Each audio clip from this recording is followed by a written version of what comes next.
Hello, screenwriters, and welcome to Writing for Screens. Today's episode, I Have Thoughts. Hollywood. You okay, buddy? My name is Glenn Gers, and I am here Writing for Screens. I am the creator and manufacturer of the Writing for Screens channel here on YouTube. I come to you live every Wednesday, if I can make it, at 1 p.m. Pacific Standard Time for an hour to talk about various topics that are on my mind or have been asked about by you all. But the main thing that Writing for Screens is a place where I have tried to give very brief and useful lessons on skills, tools, and insights into the art and craft and business a little bit of writing for screens. I have put this on the channel. Here's a little screen capture of the channel main page, and you will see down towards the bottom there are a bunch of playlists. These playlists, the first three are Screenwriting Essentials, Screenwriting Tools, Skills, and Craft, and The Process, Being a Writer. I urge you to take a look at these because each one of these videos is about 10 minutes long. It's got a great, bold, colorful thumbnail that says what it's about. The words are great big. There are genre, character, dialogue, all sorts of concepts for how you approach writing for screens. I have tried to make them full of useful tools and skills, things that I taught myself in a 25-year career writing for TV and movies on my way out of the business. I am trying to leave behind some of this stuff because partly I just really am interested in it. I love doing it and I like talking about it. So I thought, I will tell people who are trying to figure this stuff out what worked for me. That does not mean it will work for you. There is no right or wrong in the arts. Each artist must figure out for themselves what they're trying to accomplish, what kind of art they want to make, what kind of situation they are in to make it, and then you have to figure out what works for you. That's your job. All I can do is give you stuff that you can try out to see if it works for you. Okay, so that's what we're doing here. Today we are going to talk about the business a bit. Hi, Doug. Good to see you. Alice Chance in France. Alice Chance is in France, heading to sleep. But yes, thanks for checking in. Sleep well. Drink plenty of fluids. It's good. I know people who are, greetings from cold and dark Sweden. Yeah, all you folks off in Europe and other continents, I apologize for the timing. But I'd rather you stay up until the middle of the night than I do, because I like to get up early and work in the morning. Okay, meanwhile, Donna Nelson's over in Australia. Hi, Donna. That's so nice. That's really cool. Off Season is a script I wrote. I'm very proud of it. I did some videos on it here on the live streams. You can see where I talked about the script. Anyway, thank you. Today we're going to talk about the business. We are going to talk about Hollywood, because the two co-joined writers and actors strikes of the past 5 to 6 months are finally over, and yet the entertainment media is full of articles saying, strikes are over, but it's not like everybody can just go back to rah, everything is great. The truth is, the entertainment industry is in turmoil. I just wanted to talk a little bit about that, mainly because there was an article today. There was a lengthy article about David Zaslav. David Zaslav is the head of Warner Media Discovery, which used to be Warner Brothers and Time Warner. Then it became merged with Mr. Zaslav's Discovery Channel.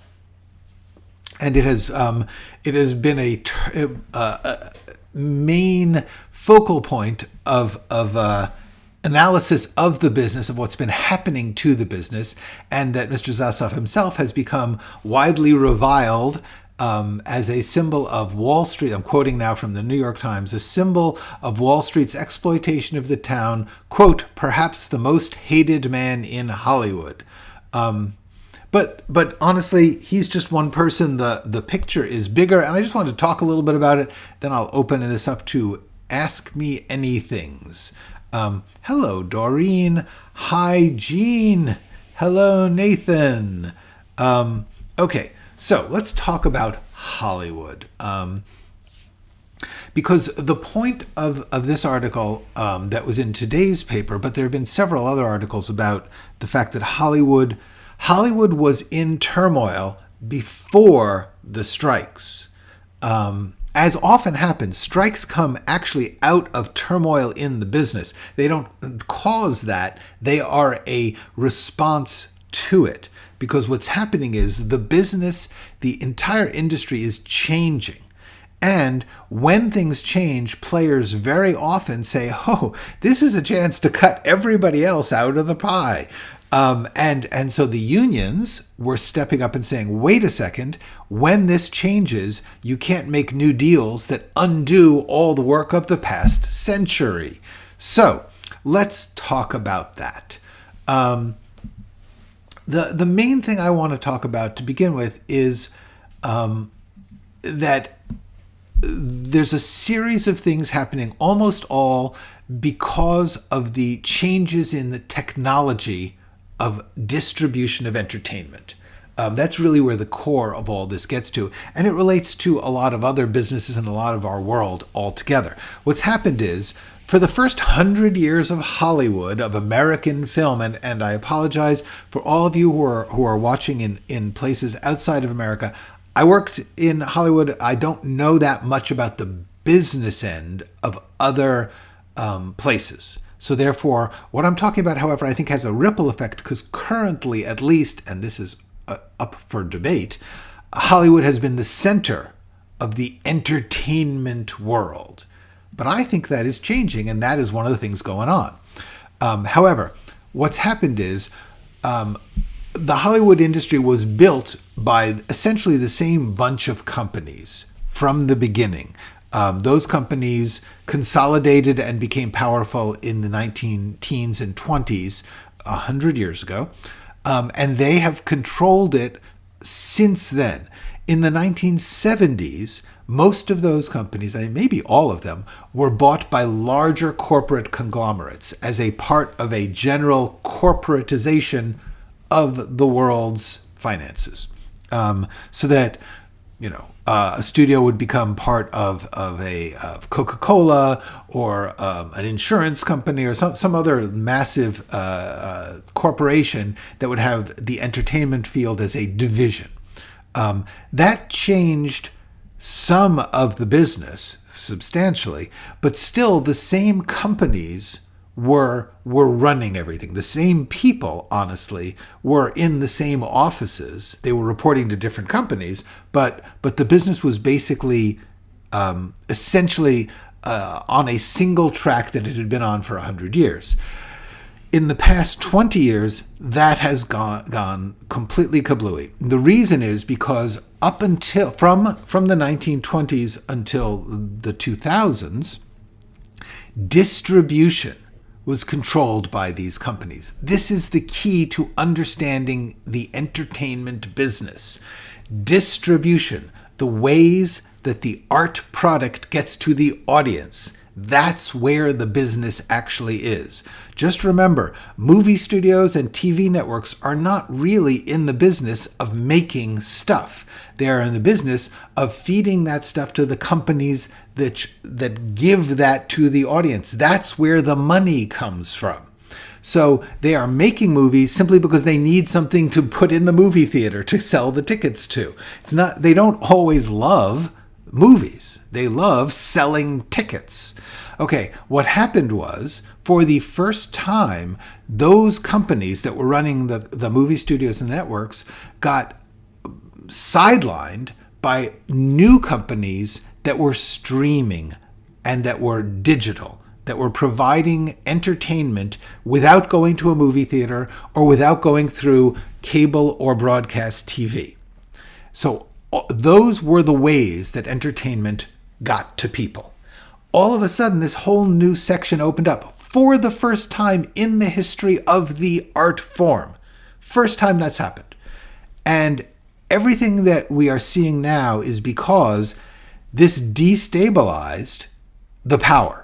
okay, the people who were making decisions on what was going to get made based on what they thought was going to sell the tickets were suddenly meeting other people who said, well, we don't like the way you're doing it. We're going to do it our way because we're in a whole different business. We're in the technology business and we work differently.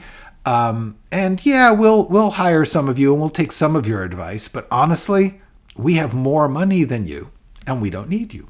So that has thrown everything out of balance. We don't honestly know where that is going to end up.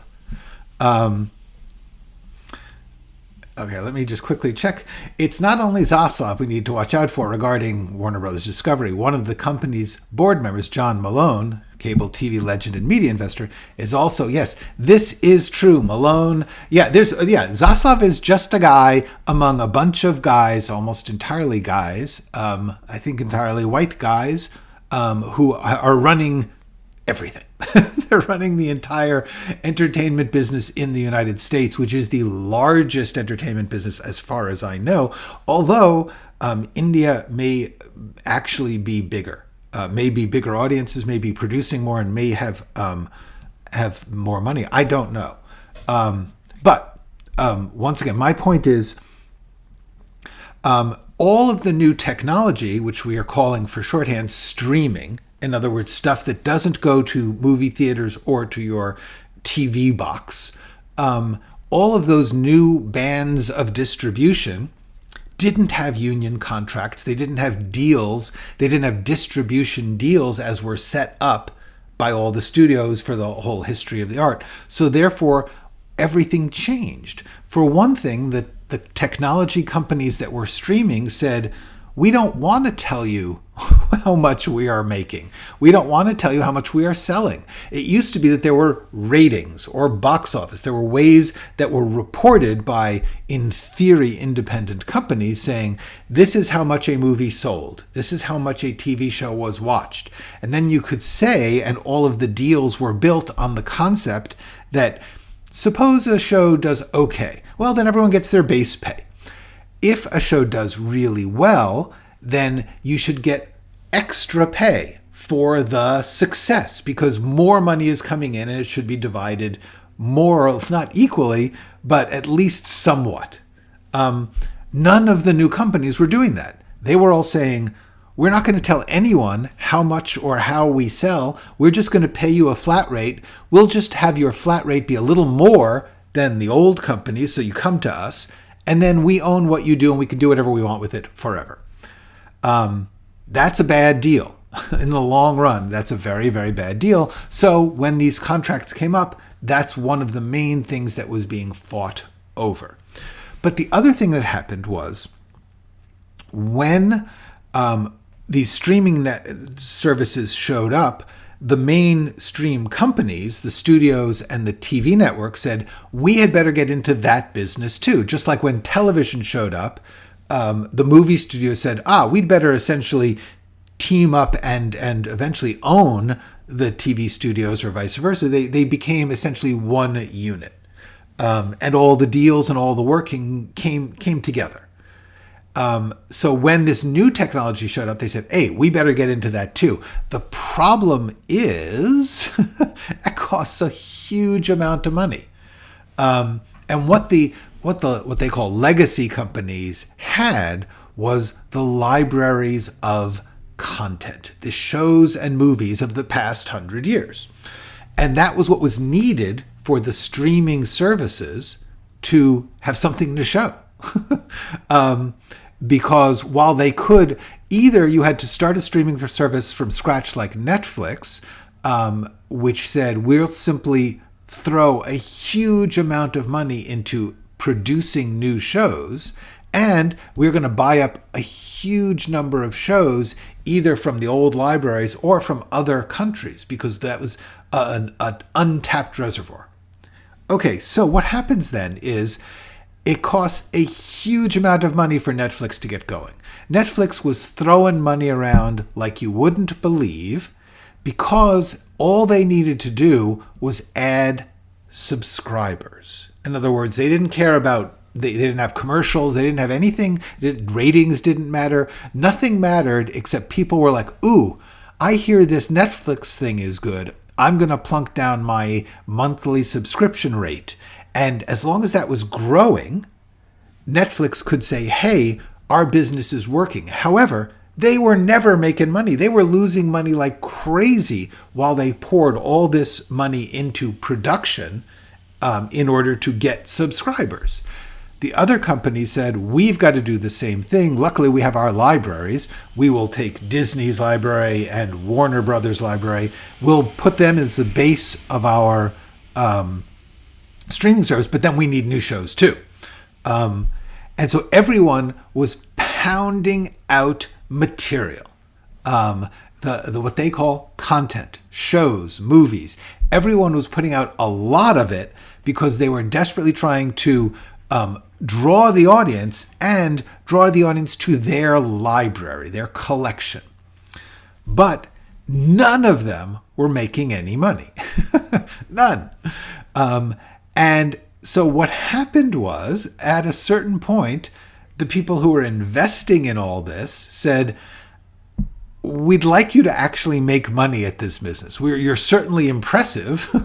Everyone thinks it's so cool, but you ought to be making money. And that's where we have a problem, because TV and streaming and movies, they had bulked up. There were hundreds of TV series being made every year, way, way more than in the past, which meant there were so many jobs for everyone in the businesses of making these things, especially writers.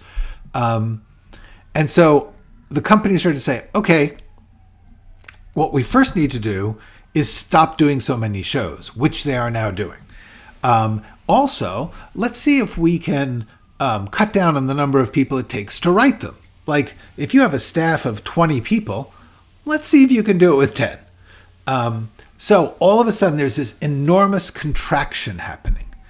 The other thing that's happening is, because all of these companies put out their own streaming service, there's too many streaming services, which means that us in the audience are like, well, I don't want to, it only costs $12 a month to subscribe, but if I have to subscribe to 10 of them, that gets to be a lot of money. Plus, they're raising all the prices because they did that thing that businesses always do. It's like, hey, we'll start you real cheap, and then once you like us, we're going to edge up your price every year. All of that is happening now. So people are saying, well, I guess I just won't get Peacock or Paramount Plus or whatever. So every analyst and essayist and business person is saying all of the streaming services can't survive. Some of them are going to go. Either they're going to shut down, or more likely they're going to conglomerate. One will buy the other. And that will leave us with a handful of great big streaming services. And people will be like, all right, fine, I'll pay for that. Which is fine for the audience in one way, bad for the audience in the way that they're going to get less stuff. Because when they combine these companies, they're going to say, we really don't want to keep spending as much as we were. Let's have less shows. Let's cut our libraries down. They're actually doing that. They are cutting down the libraries, which was the whole point of the streaming services.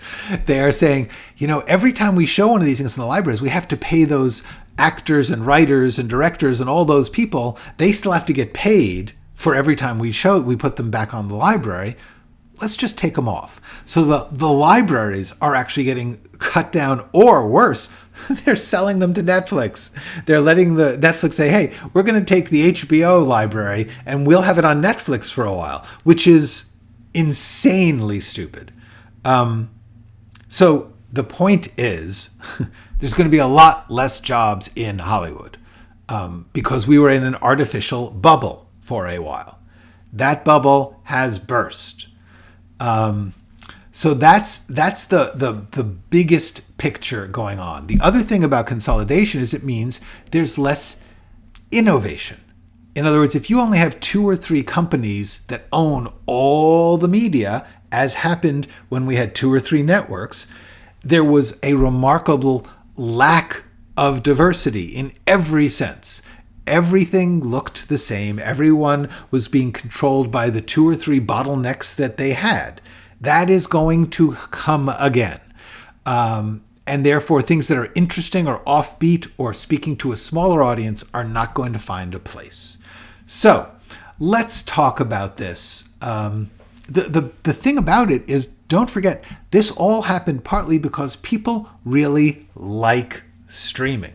We love having all that stuff free coming to us, even if it's not free. If we can just click on things at our desk, on the bus, in the airport, wherever we want to be, and watch stuff, we're going to do that. The audience truly, truly wants that. But what does that audience actually want in those shows and movies? Nobody knows. They are desperately trying to figure that out. Okay, let me just quickly check out some comments. Hi, Darian. Good to see ya. DG. This has happened before. Talkies, Paramount. Time to innovate, filmmakers. That's true. The thing that has not happened before, except talkies, but yes, while this has happened before, it has never happened quite like this. Film itself and then talkies meant that there was a technological change, which is what's happening now.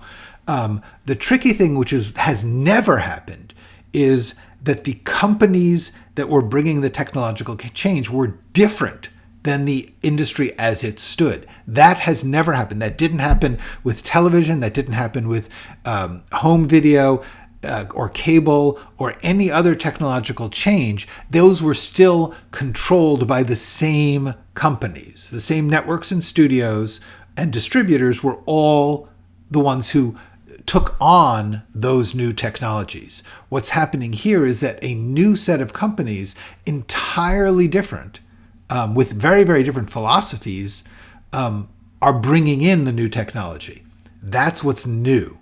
And that's what's both exciting and scary. Okay, so let's just scratch. Donna, who's a member of the Australian Academy. Wow, that's cool. Voting for the 24 awards. A lot of both film and TV nominees are streaming shows. Yes. And yes, the Netflix contracts, I mean, yes, they now and then they will pay hundreds of millions to someone like Shonda Rhimes or Ryan Murphy, but most of the time they pay a little bit more than the standard contract, but they take a lot more on their side of the deal. Okay, so let's get back to what's going on, because while all of this is the business side, as DG said, innovate filmmakers, what's also happening here is that the world is changing. The world, the culture of every nation, the ability of cultures to pass amongst each other, all of these things are changing. So what's happening here is that the audience is different. The culture that you are feeding the art into is different, but also the system by which the audience responds is different. In other words, people have a lot more opinions and they're talking directly to each other, which didn't used to happen except for word of mouth. But in the past century, there was a bottleneck of taste making. Gatekeepers, whatever you want to call it. There were critics and editors and distribution company owners who were basically a small group of people who said, this is what's good and this is what's bad and this is what sells and this is what isn't. And you had to please those people to get through the door and to the audience. None of that is true anymore. That's the big difference. DG is totally right about this. It happened to the music industry first. And many people should be looking to the music industry to say, how did they deal with that? What did they do right? What did they do wrong? And what is the state of the music industry right now? What I will say about that is, like with the music industry, we've got this weird dichotomy where there is this centralized, super corporate mainstream, but it's not really the mainstream. There is, yes, Taylor Swift will sell more than anybody else. Beyonce will sell more than, like, these are the stadium-sized tours, the stadium-sized releases. They are going to have more streams than anybody else. But at the same time, little indie and homemade stuff, because of TikTok and because of YouTube and Instagram and things, they are being released directly to the audience. At least initially, they can make their own business, their own flow. That's new. That hasn't happened since the early times of filmmaking. The question is, can you get into the big tent? Not really. It's very, very, very hard and requires a great deal of luck to be in the teeny tiny bubble of corporate success. But there's much more room than there ever was before for the nuts and bolts little person to do this work and maybe even make a living at it. Maybe. So that's what I want to talk about, because the business as a whole, which for a while was a cool business to get into if you could, and still there was very, very narrow bottleneck to get into that business. And that has gotten narrower and worse because the stakes have gotten far more extreme. The inequality of the business has gotten more extreme because all business has gotten fucked up. I apologize for my language, but the mentality of business in the past 50 years has changed, as we see from corporate executive salaries and union worker salaries and non-union worker salaries. The point is that the big reward has become too big and too important, and therefore the idea of doing a business to do the thing that the business does is gone. And this happens, it's law and medicine and manufacturing. The idea that you would have a shoe store because you like to sell shoes and you want the shoe store to support you, but the point is not to have the single biggest shoe store that wipes out all other shoe stores and becomes a lifestyle brand that takes over people's lives. That wasn't necessarily the point of having a shoe store. You wanted to make shoes because you like shoes and because people want shoes and need shoes. That is really hard to hear anyone talking about nowadays in any business. But that's the point of our business. The point of our business is that we love art. We like to make art. The point of being an artist is not to be the number one artist of all time. That's a lovely thing to try for. But first of all, it always fades, and it's never as number one as you think. But the main thing is, that's not why you do it. You do it because you like doing it, because you love the thing itself and you love doing the thing. And there are people out there who love having the thing. That is what it's all about. I'm going to very briefly talk about some comments, then I'm going to come back and talk a bit more about this. Let's see. Hello, Butte. Hello, Dan.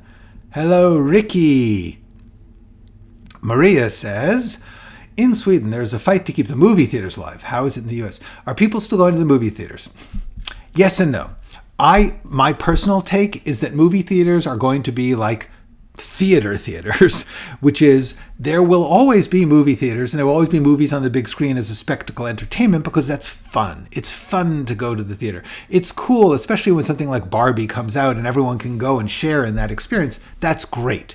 But as an everyday experience, as a part of your daily life, it is being sidelined. And it will become a special event or a specialized event. And that the main industry is streaming. Okay. Ricky says, similar effect in the publishing industry where a few biggies are still powerful. Distribution is also a fact. Push back from self-publishing. Yes, exactly. Very much true. But writers want the cachet of a traditional publisher's imprint. Yes. Here's the thing about DIY. A lot of it's terrible. And we want our companies to weed out the bad stuff and give us the best stuff in the best way. That's why we go to a studio movie or read a published book from a big publisher.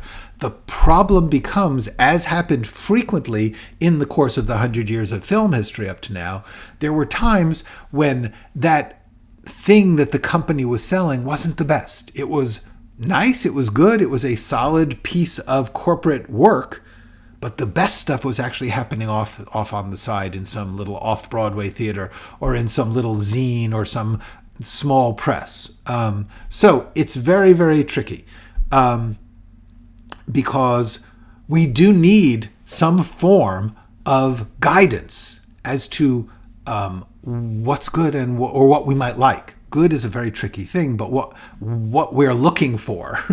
And that used to be simply the newspapers, the magazines, the reviewers would say, this is the good stuff, that's it. And we would all sort of go with that. That's no longer true.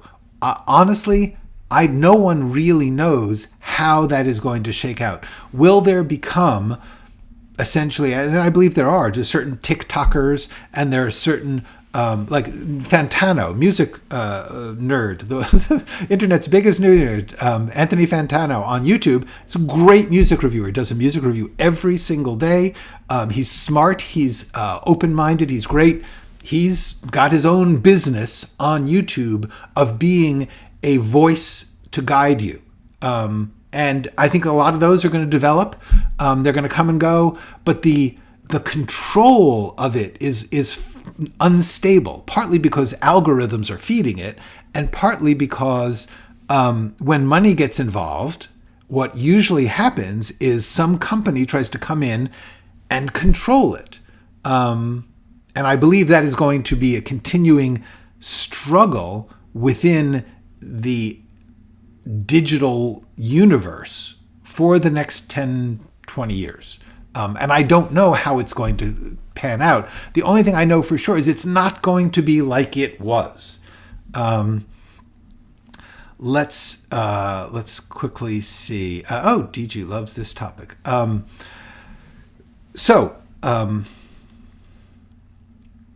Okay, thanks for the advice. Let me talk about that in a minute.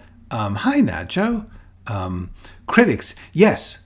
Critics, I believe there will become certain websites. Letterboxd is actually an interesting one because that's crowdsourced.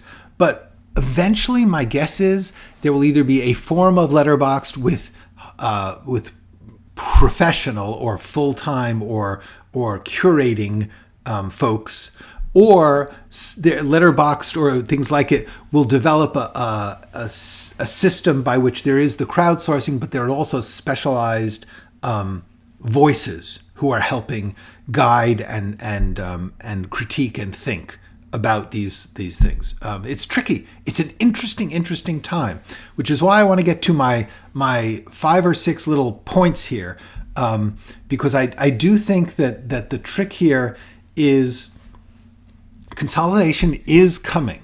Things are going to get narrower. The money is too big, and the marketing game, the game of selling art, is not a great one for artists to be in many ways. I want to just talk to you about that. The art game, the business of art, the thing of doing art, is different from selling art.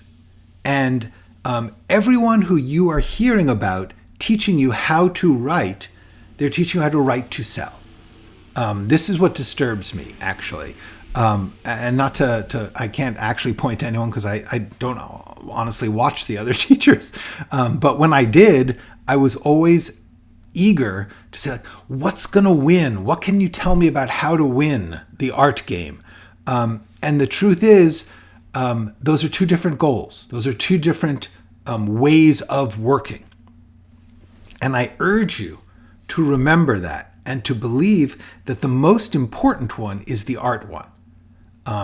If you can do both, if you have it in you to do two jobs, the market job and the art job, do it. If you have to choose, please choose the art job, because the market job without the art job is literally empty. Okay.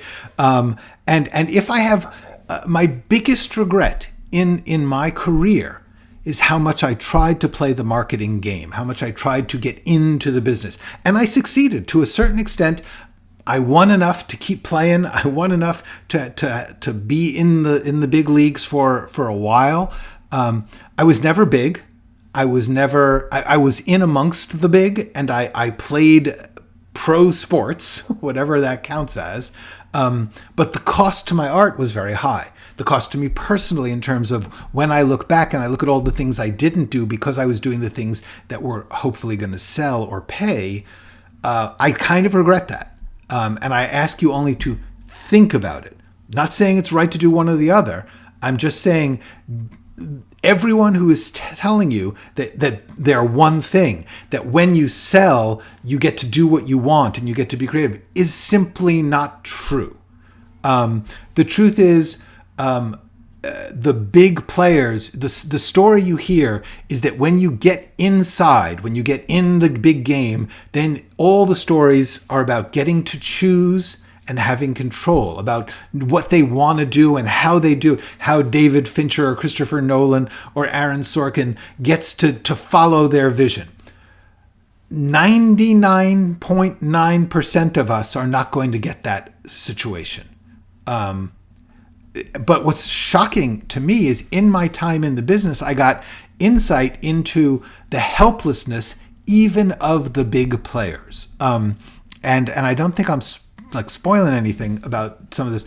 I was working with Jodie Foster's company. She had a production company for a long time, and I was working with them for a long time, and I got to see how frustrated they were, and she was, because she has a very indie sensibility. She had she wanted to make interesting and artistically rewarding movies.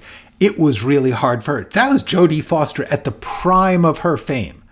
And I watched them try and develop a whole bunch of movies that they could not get going, or one that they actually got going and had to stop in production. That's a person at the top of it, the top. Robert Benton, who was among the legends, wrote Bonnie and Clyde, wrote and directed Kramer versus Kramer. He won so many awards. He made so many great films. I got to know him a little bit in the 1980s and 90s, and he was working on a script adapting a book which was some kind of memoir set in Italy during World War II. He worked on it for like a year, and then I came into his office one day and they were taking the stuff down from the bulletin board. He said, yeah, we couldn't get the cast together that the studio would support, and the project just went away. These are among the biggest, the best, okay? I worked with a director once, I will not name this name, but was complaining about the $17 million budget they had to work with. And I remember thinking, $17 million to make a movie. You can do it. You can do it. You don't have to complain about that. That is not hardship. But in fact, in the business, 17 million is very small. Anyway, my point about all this is it's vital I believe, for all of us to think about the story of the lesser player. Think about the story of the person who at best will get into the game, but is not going to get free choice all the time. My advice to you, therefore, is play the small game. It may lead to the big game if you're good and if you're lucky, though you have to be both, and hardworking and skilled. But if not, then you want to be doing the job. You want to be doing the art. You want to have your shoe store. And if it's not the number one shoe store, at least you get to make your shoes. So I beg you to think about that and to be open to new art forms. Begging you. The business, the industry, the world, they are changing, and new art forms are opening up. One of the reasons that all this turmoil is happening in the movie and TV business is because they are no longer the center of entertainment. Social media and video games and all sorts of other art forms, and those things are art forms. They have not developed artistically yet fully, but they are there. Podcasts, graphic novels, animation, all of these things are swirling around you. Be open to them. Okay, so I'm just going to give you a couple of basic principles here. First of all, the point of being an artist is to make art. That is the point. And you can do that right now, okay? There has never been a better time for individuals, just commonplace, everyday people, can make art for the screens. The technology has never been available before, but it is now. For the first time, anyone can make a show or a movie. They can create whatever they want within their means. Okay, you have to work within your means, but you can do it. It is really important to remember there is no absolute right or wrong in art. Okay? People can debate it. Happy to debate that sometime, but the truth is, a great big Marvel movie or a little indie grungy movie that doesn't have a story, those are both art. Those are both screen art, and those are both worth doing. And you have to think about how you would do what you want to do with the stuff you have available to you. If all you do is wait till they'll give you the $200 million, you're not going to get to make art. And the point of being an artist is to make art. So, I beg you to work within your means and be open to new forms of art. If you can make a web series on your own, make it. That is a new form of art, and you never know. It could get picked up by a big studio or not. But it has happened. It can happen. But the main thing is it can't happen if you don't make it. If you don't make your thing and put it out there in a way that you can survive putting out so that you can keep doing it and keep learning, then there's no chance. That is the business we are in. Work within your means right now and be open to new forms of art. The point of being an artist is to make art. Okay, that's my rant. Let me do some quick other questions and things.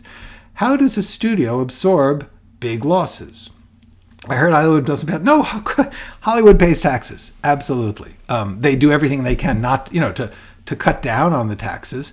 But Hollywood pays taxes. Absolutely. The way that they absorb big losses is by firing people, by producing less, and by selling the whole company to somebody else, which is what's happened. That is the most amazing thing. I want to read you a quote. This is a quote from the Writers Guild during the strikes.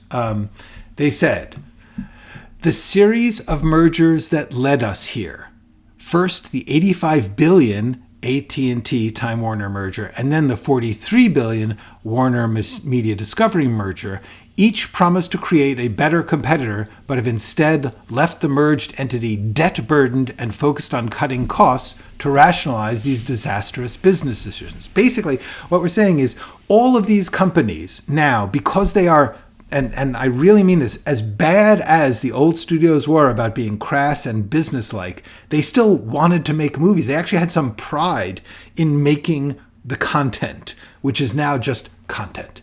And the business people who are running them now, honestly, they just want to make big paychecks for themselves. And if that means that they could take the company, sell it to another company, and they get a huge reward, but the sale has a debt involved. In other words, they're selling it, the company that's taking it on is taking on a debt. And that's happened twice to that company, to Time Warner. And therefore, they now have, I think it's $56 billion in debt. None of that went into making better movies. All of it went to the people who were making the deals. Notoriously, and this is true, okay? David Zaslav, the guy who took over, who did this, he was making $246 million in the year that the deal happened. $246 million was his salary, okay? And then it sank because the stock crashed because of his bad deal to $40 million. Oh, so he only had $40 million a year, okay? But as if that isn't enough, the board of directors then, because of all the hard work he was doing, they changed his deal. They amended his contract to address the problem, and his compensation was linked less to the stock price and more closely to the cash flow he was creating through cuts. In other words, this guy takes a company, does financial deals that reward him personally and all the other people involved, saddles the company with billions in debt, okay? which, by the way, through his cuts, he managed to take out, I think it was 5 or 6 billion in cuts by firing people out of 56 billion in debt. I am so outraged by this. And what they did for him was say, okay, we are going to give you more money. We want to make sure that you are not personally hurt by the fact that you have crashed this company. And all of the companies are doing similar deals. It's not just him. Anyway, the answer is the way that they handle huge losses is they usually, until now, they went out of business, but then somebody else bought it. Okay? That's how it happens. Okay. A 1996 Telecom Act. Yeah, yes, this is true, DG. Or Doug, or Dog, or whatever your little spaces are. Do major players get paid before the movies declare a loss? Yes. This is the other thing that was happening, especially in the corporate era. But it's always happening. Everybody gets a big payday during production, before the movie comes out. And then you get a slice of whatever comes after. So therefore, it didn't really matter if things were bad because they were still getting paid. What happened is, though, their next payday would be higher or lower depending on how successful it was. So that did somewhat have an effect. Hi, Javier. Good to see you. I hope you're doing well. Your message of keeping your integrity and focus on the art is... Thank you. This is why I am doing this. Honestly, there's a bunch of people telling you how to write whatever. But none of them seem to be talking, well, not none, few of them seem to be talking about this, which is we would do this, we will do this, whether or not we are paid or famous. Brush your teeth, shirt show, your host, Kevin Young. I like that name. Thank you for the great talk. Can you comment on how to think about action lines describing? I did that already. I did a whole live stream about that. I will put that a link in the description about 10 minutes after I'm done with this. Action lines. I think it was description. Look in the description of this video about 10-15 minutes after I shut it off, because I have to go find the damn thing and put the link into the YouTube page, but it will be here. I showed examples from different famous scripts and showed you how to do it. So it's there. The majors are concerned with the gross, the net goes. Yeah, the majors are concerned. Yes, the majors are concerned with monopoly. that's the game. The name of the game, monopoly. And I just urge all of you to look at what's happening now. It's an exciting time because things are changing. And I urge you to look around and say, where is the opportunity for work in the arts? Because that's cool. It's great. But honestly, if you work in the arts, if you work writing scripts for video games, or if you work writing scripts for sitcoms, you are still just an employee who's feeding the art machine with your talent. You're not getting to do your art. This is my big message. The people you hear about who get to do their art the way they want is a handful. And we're talking out of 12,000 union writers, okay? Maybe 10 get to do what they want. So please remember, working in the arts and getting paid is great. It is not the same as doing the art you want to do. Almost never do you get to do the art you want to do when you get paid for your art. And I'm not saying that like it's bad. They're both good. But the idea that we are all sold is when you get into the business, then you get rewarded for being you. And ask anybody working in the business, you get beat down for being you. They say, okay, we love you, but it has to be you with all of these business rewards that we need put into it so that you can do this thing. For instance, we want it to be you, but actually a whole lot more like this other thing that was just a hit last week. And, you're very talented, but I kind of like the idea that this character does this. So you have to do that. That's what it's like, but not as nice as I just said it. So what I urge you to do is remember, there is a lot of satisfaction to doing things small and having the control and the power in your own hands. Working within your means gives you the power and control to create whatever you want. And you know what? If people like that, who knows where it will go? But if it goes nowhere, if 30 people see it, you'll still feel really good to have done it. Seriously. Okay.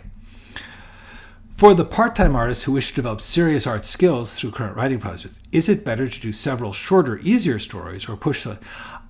this is one of those never better, never worse. It's how it works for you. For instance, I personally have a real problem with shorts, and I should have done shorter work and easier work, and I never did, and I wish I had.